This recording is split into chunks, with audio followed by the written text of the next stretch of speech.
अस्सलाम वालेकुम नाज़रीन। पाकिस्तान और भारत के दरमियान जो कशीदगी है वो यकीनन उरूज पे है, लेकिन दूसरी तरफ हमने ये देखा कि जैसे ही ये वाक़या होता है, मोदी जो है वो सऊदी अरब का दौरा मुख्तसर करके अपने मुल्क वापस आ जाते हैं। एयरपोर्ट पे एक मीटिंग बुलाते हैं। इसके अलावा वहाँ पे ऑल पार्टीज़ कॉन्फ्रेंस बुलाई जाती है, जिसमें तमाम सियासी जमातें शरीक होती हैं।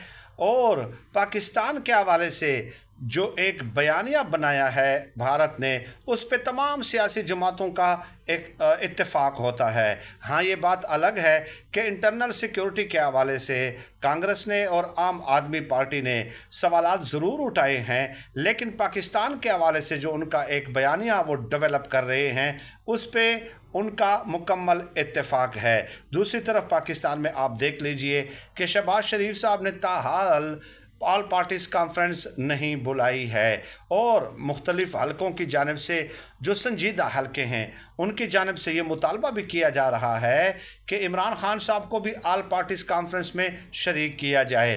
फैसल वावडा साहब जो हैं, आपके इल्म में है कि वो किसकी नुमाइंदगी करते हैं? मेरे ख़्याल में ये बताने की अब कोई ज़रूरत नहीं है। वो एक टीवी प्रोग्राम में शरीक हुए और उन्होंने कहा, जो उनके अल्फाज हैं, मैं उनकी समरी आपको बता देता हूँ कि शहबाज शरीफ साहब यहाँ पे एक मुदब्बर का किरदार अदा करें। ये उनके मुदब्बराना सलाहियतों का इम्तिहान का वक्त है। और फिर उन्होंने कहा कि इमरान खान साहब जो हैं वो जेल से ही वीडियो लिंक के ज़रिए भी ऑल पार्टीज़ कॉन्फ्रेंस में शरीक हो सकते हैं। इसके अलावा फ़ोन कॉल के ज़रिए भी उनकी शमूलियत जो है वो भी मुमकिन है, और वीडियो लिंक के ज़रिए भी उनकी शमूलियत मुमकिन है।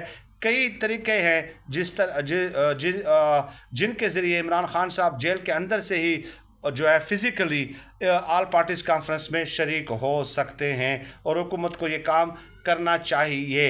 अब यहाँ पे शहबाज शरीफ साहब अब क्या करेंगे? क्योंकि देखिए, फैसल वावडा साहब एक पॉलिसी बयान है ना, और पॉलिसी बयान वो अपनी तरफ से नहीं दे सकते। जैसे कि मैंने कहा कि फैसल वावडा का इल्म है आपको कि वो किस की नुमाइंदगी करते हैं, किस की ज़ुबान बोलते हैं। तो शहबाज शरीफ साहब ने फ़िलहाल तो कोई ऐसी इजलास बुलाया नहीं है ऑल पार्टीज़ कॉन्फ्रेंस, लेकिन अगर वो बुला भी लेंगे तो मेरा ज़ाती ख़याल ये है कि जो बाहर PTI की क़यादत मौजूद है, खाना पूरी के लिए उन्हीं को उसमें शरीक कर लेंगे। लेकिन सीरियसली ये सोचा जा रहा है कि इमरान खान साहब को वीडियो लिंक के ज़रिए या फ़ोन कॉल के ज़रिए शामिल किया जाए, ये दूसरे हलकों की जानिब से, क्योंकि इस तरह तहरीक इंसाफ का जो वोटर है, हिमायती है, वो मुकम्मल तौर पे एक पेज पे आ जाएगा तमाम सियासी जमातों के साथ।